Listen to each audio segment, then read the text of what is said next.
Hey guys, Bryan here from Liquid Concepts. So today we're going to learn a little bit about how to read a paint mixing cup the right way. So what we've got in front of us is we've got our clear coat that we need to mix up for our jobs that we're about to be spraying. And so we thought we'd shoot a quick little video on just a few things to take a look at, as well as helping read the lines and making sure that you're mixing your clear or really anything correctly in your paint mixing cup. So let's get started. So as I was saying before, we have our clear coat. Now this clear in particular is going to be at a mix ratio of 2:1. So 2 parts of our clear to 1 part of our hardener or activator. And then we have an optional 10% of reducer. Now we are going to add all 3 of these in here because we do have all 3 of the lines on our paint mixing cup, and we will go ahead and mix all that together so that way we are ready to go for the jobs that we have. So starting out first is of course going to be the clear coat.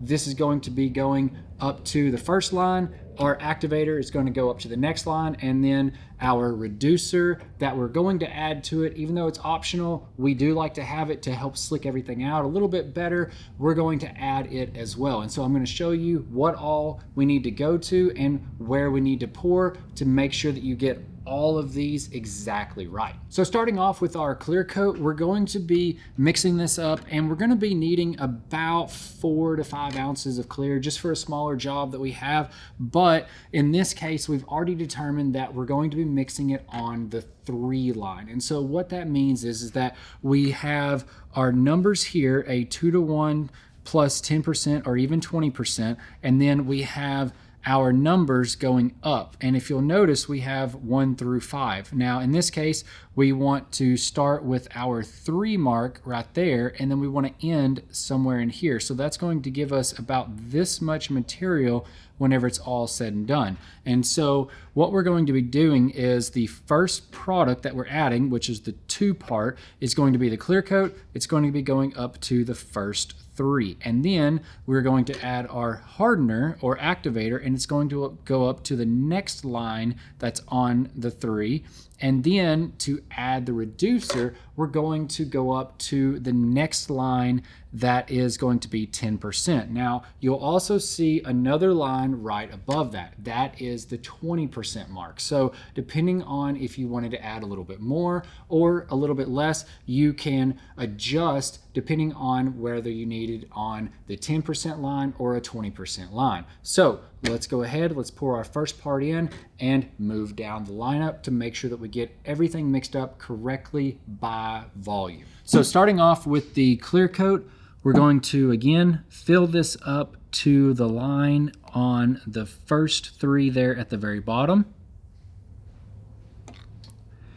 So now that we've got that, so next is going to be our activator. It may be a hardener or it may be something else, but the next part in the mix ratio in this case is going to be our activator, and this is going to go up to the next 3 line. And so we're going to take this and fill it up to the next line of the 3, which is going to be right about there.